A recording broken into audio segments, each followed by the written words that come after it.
Bonjour à toutes et tous, merci à Beautyforum de nous permettre de vous informer sur les différentes technologies high-tech, toujours avec professionnalisme et bienveillance. Je suis là aujourd'hui pour vous présenter la technologie de photobiomodulation, mot barbare pour désigner les dispositifs à LED. La photobiomodulation est une technologie high-tech présentant des effets reconnus scientifiquement par diverses études médicales depuis les années 80. Elle présente de multiples propriétés en médecine et en esthétique. C'est pourquoi elle devient indispensable dans un institut. Le principe de cette technologie est l'émission d'ondes électromagnétiques par des diodes, ou ce qu'on appelle les light emitting diodes.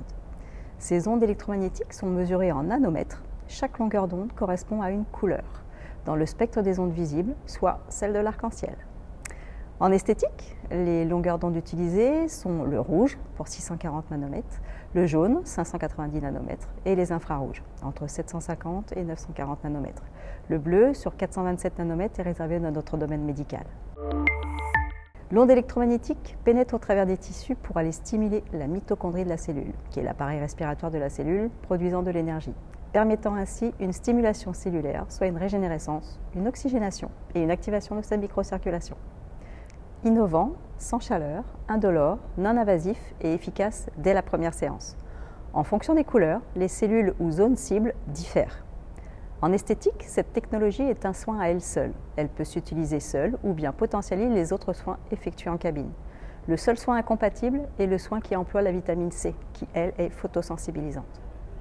On utilise la photobiomodulation pour les soins anti-âge, visage et corps, le coup d'éclat, le teint terne, les imperfections cutanées, l'hypersensibilité comme la coupe rose, ainsi que pour la cicatrisation. Pour le corps, on utilisera la photobiomodulation pour les vergetures, la cellulite et le raffermissement cutané. Pour les cheveux, on l'utilisera contre la chute de cheveux, l'alopécie, donc fortifie également la tige capillaire pour un effet volumateur et la séborie.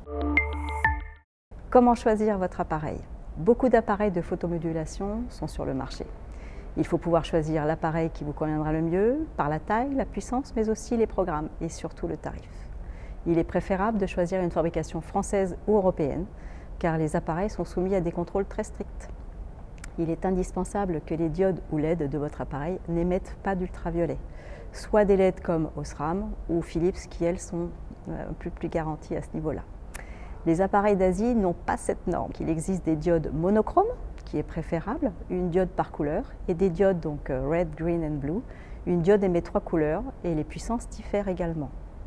Attention aux filtres colorés, ce ne sont pas des diodes mais des ampoules avec filtre, donc pas d'émission de longueur d'onde. Il est fortement recommandé que vous ayez reçu une formation quand même sur la technologie de la photomodulation ainsi que sur le fonctionnement de votre appareil.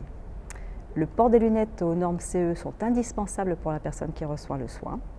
Et par contre, donc interdit sur les personnes épileptiques, les porteurs de pacemaker, ainsi que sur une peau lésée par une pathologie, par exemple comme le cancer ou une lésion plus importante inflammatoire. J'espère vous avoir éclairé sur cette fabuleuse technologie devenant indispensable dans nos centres. Merci pour votre écoute et à bientôt.